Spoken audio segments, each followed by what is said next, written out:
Hi, welcome to my channel Creative Edmo. If you're here for the first time, please do subscribe. So today we are going to discuss The Selfish Giant by Oscar Wilde. It is a classic, a short story for children. So I'm going to take it up in two parts. This is part one. In this part, we'll be discussing the text of the story, the complete detailed explanation, literal meaning as well as the figurative meaning. Figurative meaning means the deeper meaning behind the words, the theme behind this story. Also, we'll be discussing all the important difficult words. Okay, now let's begin. So here is the story. Every afternoon, as they were coming from school, the children used to go and play in the giant's garden. So right in the beginning, we get to know that children love to play in the giant's garden. Now here's the description of the garden. It was a large, lovely garden with soft green grass. Now adjectives have been used, large, lovely, to describe the garden. And how was the grass? Soft green grass. Here and there, over the grass, stood beautiful flowers like stars. See, stars are beautiful, always twinkling in the sky, right? There's the same way the comparison has been made, that the beautiful flowers, they look like stars, okay? Now, this is called simile, when two things are compared like this by using the word like, okay? Anyway, and there were 12 peach trees that in the springtime broke out into delicate blossoms of pink and pearl, and in the autumn bore rich fruit. So this is peach fruit. Can you see? Okay, so there were 12 peach trees, and in the springtime they broke into delicate blossoms of pink and pearl. Can you see this image? This is pink and pearl. Have you seen the pearl? It's like off-white color. So this is what the flowers of peach tree look like, and it is delicate, very soft. Blossoms means flowers. Here are the meanings of all the words. Broke out is the past form. So basically it is break out. Break out means to dwell or emerge with suddenness or force. Okay. So basically in springtime they blossomed. And in the autumn they bore rich fruit. That means in autumn season they bear fruit. Okay. So bore is the past form of it. So this is the fruit. These are the flowers. Okay. Now here's a description of the garden. Now let's continue. The birds sat on the trees and sang so sweetly that the children used to stop their games in order to listen to them. How happy we are here, they cried to each other. Over here, this cry is not your crying in sorrow, but crying in like happiness, like how in excitement you say, wow, oh, how happy we are here. That way, okay? So, because it was a beautiful garden, it attracted many birds, and they sat on the trees and they sang sweetly, and the children used to stop their games because it was so melodious. It was so sweet, the singing of the birds, the chirps, the twittering. Okay. Now, one day, the giant came back. Now, where had he gone? He had been to visit his friend. And who was the friend? The Cornish ogre. What is the meaning of the word Cornish? Cornish means relating to Cornwall or its people or language. It is a small county in the UK, United Kingdom. Like how we live in India and we say we are Indians. So people living in Cornwall or related to that place, they are known as Cornish. Okay. And ogre in fairy tales means a cruel monster who eats people. Okay. But in common usage, you can say a very frightening person. You can call that person an ogre. So he had been to visit his friend, the Cornish ogre, and had stayed with him for 7 years. How many years? 7 years. After the 7 years were over, he had said all that he had to say. for his conversation was limited. Now over here the author is using humor. Okay, he is saying that his conversation was limited, but even then he talked for 7 years. And he determined to return to his own castle. Now this giant lived in a very big castle, as you must have seen in some fairy tales. Okay, so he wanted to return. Now when he arrived, he saw the children playing in the garden. Now he's come back after 7 years, and when he came back, the children were playing in the garden. "What are you doing here?" he cried in a very gruff voice.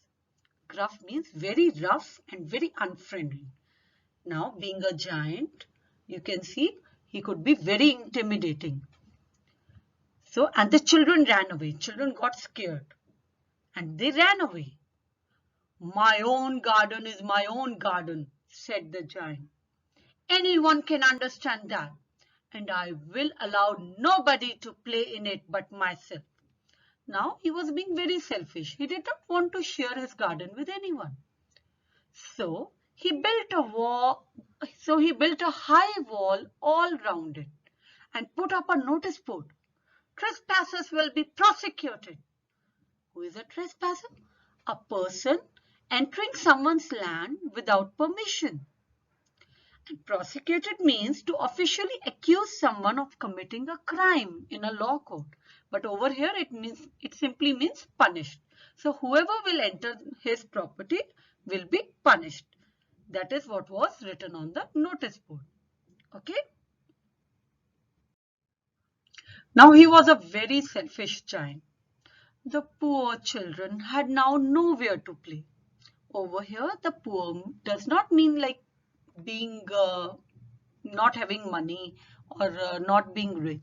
It simply means the poor children who were thrown out by the giant, they had now nowhere to play. We are having pity on them. They tried to play on the road, but the road was very dusty and full of hard stones, and they did not like it. Now, if you remember, the garden had soft grass, right? Now, the road is full of hard stones. How can the kids play there? They used to wander around the high walls when their lessons were over and talk about the beautiful garden inside. Now, wander over here means roaming here and there, just moving here and there. Now, they had nothing else to do. They could not enter the garden because of the high walls. So, they just used to move around the high walls when their lessons were over, when their school was over. And they used to talk about the beautiful garden. "How happy we were there," they said to each other. Now, look at the comparison. Earlier, they were saying it in present tense. How happy we are here. And they were happy, right? Now, they are saying in a sad way. How happy we were there. Because they are remembering something they no longer have. They are reminiscing about it. Reminiscing about something is remembering what used to be their especially sweet memories. Then the spring came. Now, spring is the season, okay? And what happens during spring? Flowers come out, okay? Blossoms. And all over the country, there were little blossoms and little birds. Now, spring comes after winter season. So, birds also come out and everywhere there are flowers and it looks so beautiful and birds are chirping. Now, what happens? Only in the garden of the selfish giant, it was still winter. Isn't that amazing? The birds did not care to sing in it as there were no children and the trees forgot to blossom. Now, it's a short story for children. So, Oscar Wilde has written it accordingly. So, he's saying that because the children were not allowed in the selfish giant's garden, the spring did not come to his garden. The trees simply forgot to blossom. Once a beautiful flower put its head out from the grass, but when it saw the notice board, it was so sorry for the children that it slipped back into the ground again and went off to sleep. So one flower tried to come out. It did come out, but when it saw the notice board, it realized that this is the garden of the selfish giant. And it felt so sorry for the poor little children that it just slipped back into the garden, into the ground again. It decided that I will not come out in such a garden where such a selfish giant lives. The only people who were pleased, pleased means happy. The only people who were pleased were the snow and the frost. Spring has forgotten this garden, they cried. So we will live here all the year round. Now notice that over here, spring, snow, frost, these words are used as if they are real human beings. Okay? So they are shown as characters in the story because it is a story for children. Okay. So now who said these words? The snow and the frost. They were very happy. Said spring has forgotten. So that means we can live here all year round. The snow covered up the grass with her great white cloak. Now what is a cloak? Cloak is a type of coat without any sleeves and hung loosely from the shoulders. Here is the picture. Okay, this is the cloak. And what is frost? Frost is a thin layer of ice on a solid surface like this. Okay. The snow covered up the grass with her great white cloak. So you imagine that the snow is having a white cloak of snow and it covers the whole grass with it. So the green grass is covered with white snowy cloak. Okay. And the frost painted all the trees silver. And what did the frost do? It painted all the trees silver. It would look something like this. Here's the picture. Okay. Then they invited the north wind to stay with them. Now, as if that was not enough, they said, ho, ho, ho, ho, there's no spring. So let's invite the north wind also. Now, north wind would be extremely cold, right? From North Pole. And he came. Now, notice that the word he, the pronoun he is used for north wind. Again, north wind is shown as a person, as a character. And here is the description of the north wind. How did the north wind look like? He was wrapped in furs and he rode all day about the garden and blew the chimney pots down. Okay, so now basically what is it doing? It's roaring all day about the garden. So it's creating ruckus and it is blowing the chimney pots down. No, chimney pots, they would keep you warm. In old houses, there used to be chimneys, right? So it's blowing it down. And that means snow and frost is getting getting inside and making the life of the giant very difficult. Okay. Now what do they say? North Wind says, "This is a delightful spot," he said. "We must ask Hail on a visit." As if this was not enough, now they say that we will ask Hail on a visit. Who says this? North Wind. So the hail came. Now, what is hail? This is hail. Okay, here's the picture. Hail is small, hard balls of ice that fall from the sky like rain. Every day for 3 hours, he rattled on the roof of the castle.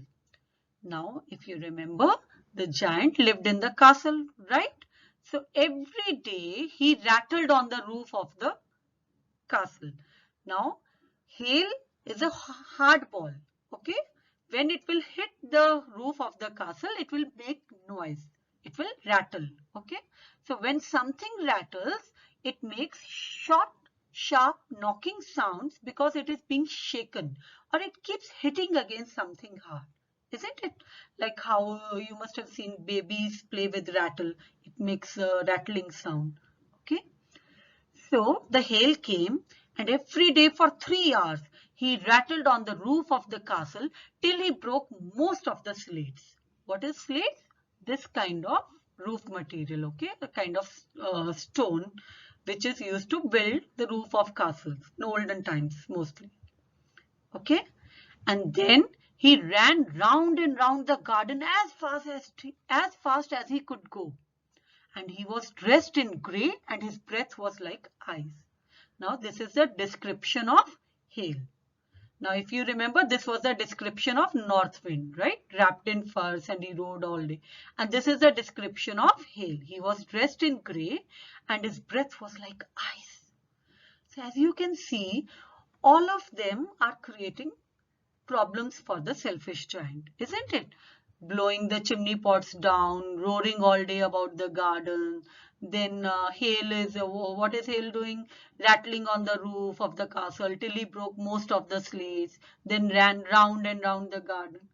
Okay, so now because the giant has been so selfish, the spring did not come to his garden.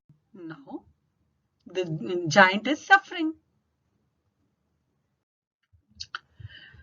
I cannot understand why the spring is so late in coming, said the selfish giant, as he sat at the window and looked out at his cold white garden. Now that lovely garden has been turned into cold white garden. Even now the selfish giant has not understood that why this is happening. I hope there will be a change in the weather. But the spring never came, nor the summer. The autumn gave golden fruit to every garden, but to the giant's garden she gave none. So those beautiful peach trees, those pink and pearl blossoms did not come in spring. Then the summer season also didn't arrive, and in autumn no peach fruit was there. Okay, the autumn gave golden fruit to every garden, but not to the giant's garden. Okay, and what was the reason? He is too selfish, she said. She over here is autumn. Now again notice that for autumn also the pronoun she is used, treating autumn as a person, as a character. Okay. So for the whole year it was winter only. So it was always winter there, and the north wind and the hail and the frost and the snow danced about through the trees. Now one morning, the giant was lying awake in bed.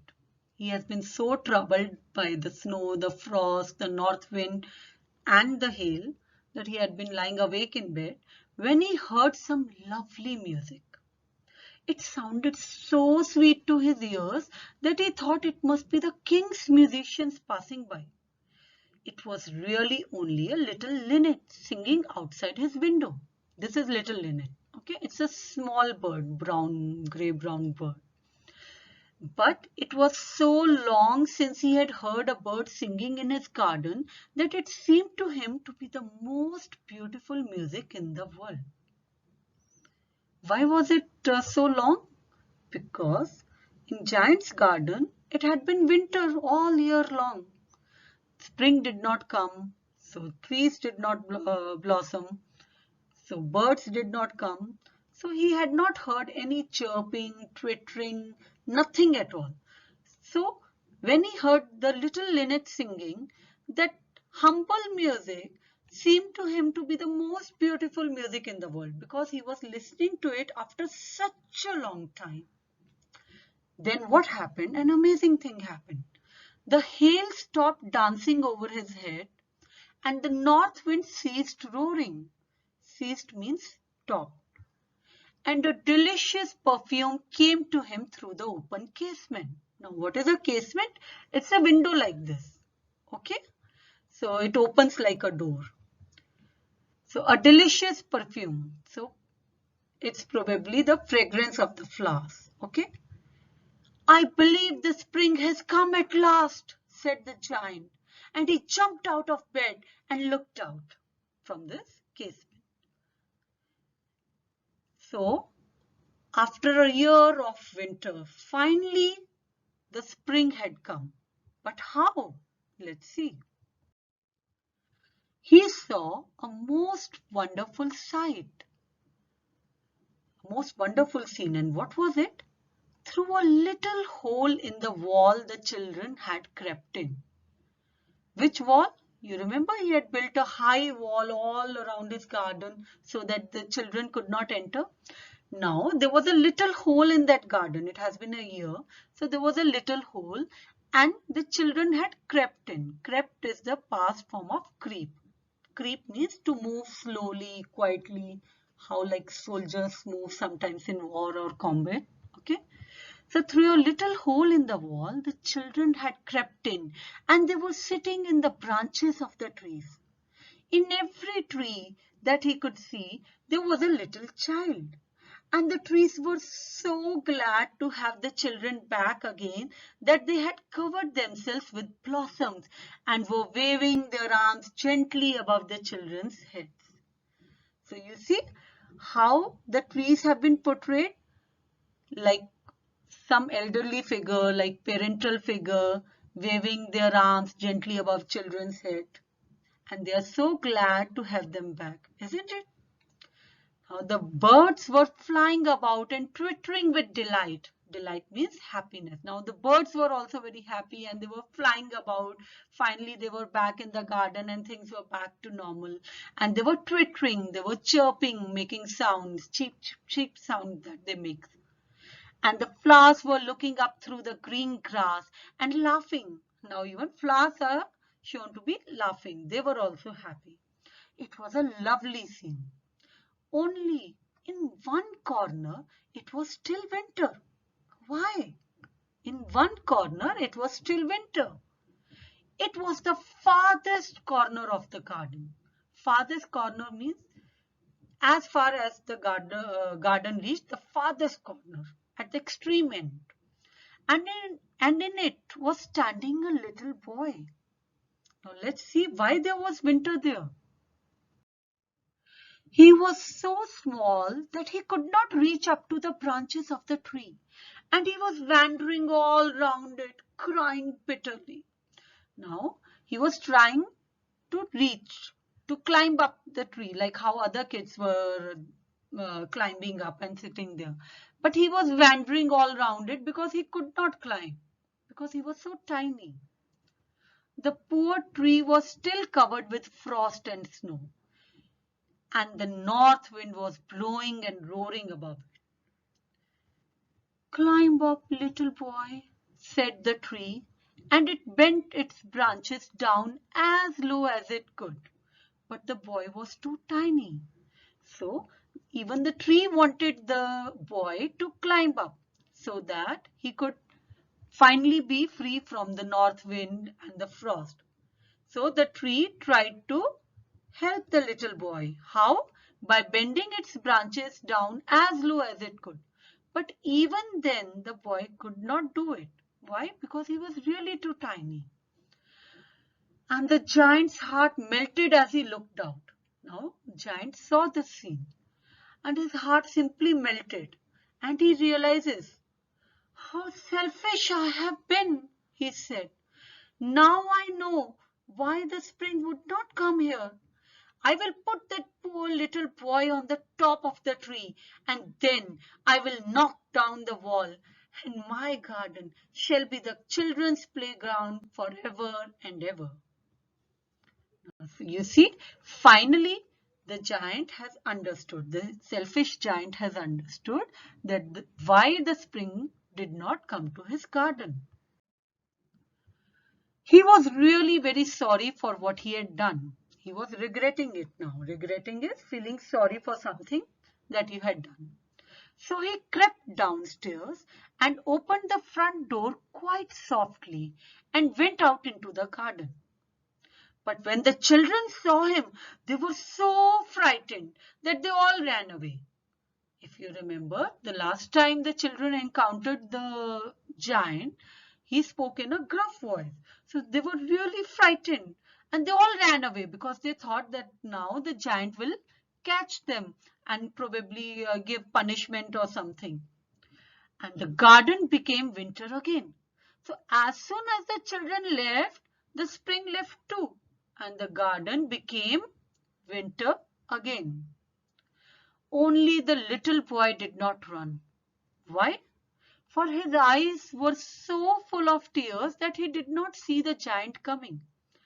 because he had been crying bitterly because he could not reach the tree. So he did not see the giant coming because his eyes were full of tears. And the giant stole up behind him. Stole up means came quietly without being noticed. Gently he came, and he took him gently in his hands, and he put him up into the tree. And as soon as he did this, and the tree broke at once into blossom. Immediately from the frosty tree, from the frost that was there on the tree broke at once into blossom, into beautiful flowers. And the birds came and sang on it, and the little boy stretched out his two arms and flung them round the giant's neck and kissed him. Now, can you visualize the giant? And can you visualize that kid with his arms stretched out and he flung them around the giant's neck and he kissed him. He circled his neck with his arms and he kissed him. And the other children, when they saw that the giant was not wicked any longer, he was not evil any longer, not mean any longer, they came running back, and with them came the spring. So as soon as the children came back, spring also came back. "It is your garden now, little children," said the giant, and he took a great axe and knocked down the wall. And when the people were going to market at 12 o'clock, they found the giant playing with the children in the most beautiful garden they had ever seen. All day long they played, and in the evening they came to the giant to bid him goodbye, to say goodbye. "But where is your little companion?" he said. "The boy I put into the tree." The giant loved him the best because he had kissed him. "We don't know," answered the children. "He has gone away." "You must tell him to be sure and come tomorrow," said the giant. But the children said that they did not know where he lived and had never seen him before. And the giant felt very sad. Every afternoon when school was over, the children came and played with the giant. But the little boy whom the giant loved was never seen again. Isn't that amazing? Where did that child go? He disappeared. He vanished. Now, the giant was very kind to all the children. Yet, he longed for his little friend. He wanted to meet his little friend, that little child, and often spoke of him. "How I would like to see him," he used to say. But he never saw him again. Years went by, and the giant grew very old and feeble. Feeble means very weak. He could not play about anymore, so he sat in a huge armchair. Huge means very big armchair, and watched the children at their games and admired his garden. So, because of old age, he could not play any longer. So he simply sat there admiring his garden and watching the children play. "I have many beautiful flowers," he said, "but the children are the most beautiful flowers of all." Very important line. This is a lesson that the giant has learned, that the children are the most beautiful flowers of all. So one winter morning, he looked out of his window as he was dressing. He did not hate the winter now, for he knew that it was merely the spring asleep and that the flowers were resting, because he knew that pretty soon, after the winter season, spring would come. Suddenly he rubbed his eyes in wonder and looked, because he was surprised. Why? It certainly was a marvelous sight. And what was a marvelous, wonderful sight? Let's In the farthest corner of the garden was a tree quite covered with lovely white blossoms. He had never seen it before. Its branches were golden and silver fruit hung down from them. And underneath it stood the little boy he had loved. The same little boy he had been longing for. Downstairs ran the giant in great joy and out into the garden. He hastened across the grass. Hasten means quickly across the grass and came near to the giant. And when he came quite close, his face grew red with anger, and he said, suddenly he became angry. Why? Who hath dared to wound thee? So probably the little child was hurt. Wound was an injury. And he says, who had dared to wound thee? Now that child was very dear to the giant. And he could not see that that child was wounded. And what were the wounds? For on the palms of the child's hand were the prints of 2 nails. And the prints of 2 nails were on the little feet. Now, does it bring something to your mind? Think. Let's see. Who hath dared to wound thee? Cried the giant. Tell me that I may take my big sword and slay him. Slay means kill. But what does the child reply? Nay, nay means no, answered the child. But these are the wounds of love. And he says, these are the wounds of love. So now have you understood? This reference is from the religion of Christianity religion. Have you ever seen the image of Jesus Christ? Have you seen that on his palms he was crucified? So there is a cross, and on the palms of Jesus Christ's hands there are prints of 2 nails, and on the same on the feet also. Okay. Now finally the giant has understood. So he says, who art thou? Art thou means who are you? Said the giant, and a strange awe fell on him. Awe means a feeling of great respect mixed with wonder or fear.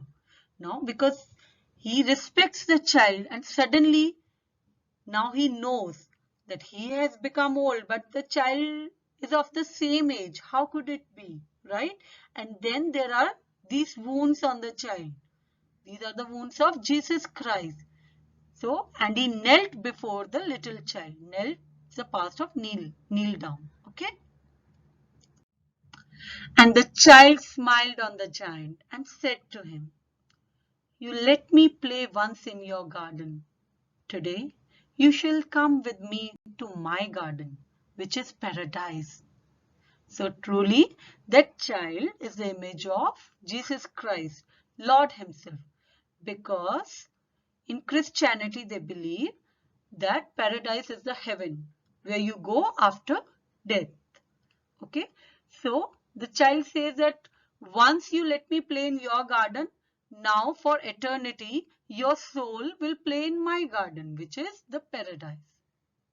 So you see, the child has come in the image, has come to accompany the soul of the dying giant so that he could leave the mortal garden. Mortal means something that can die, right? To the immortal garden. Immortal, something which will live forever, which will never die. Which is the immortal garden? The paradise. And when the children ran in that afternoon, they found the giant lying dead under the tree, all covered with white blossoms. The significance of white blossoms, all covered with peaceful love of God. So finally the same selfish giant is now at peace. He was a kind soul and God himself came to take him. Okay, so this was the story, and what did you learn from it? This is for you to reflect upon. So did you notice that how a selfish giant transformed into a compassionate giant? He learns compassion from the innocence of children, and he learns that children are the most beautiful garden of all. So I hope you enjoyed it.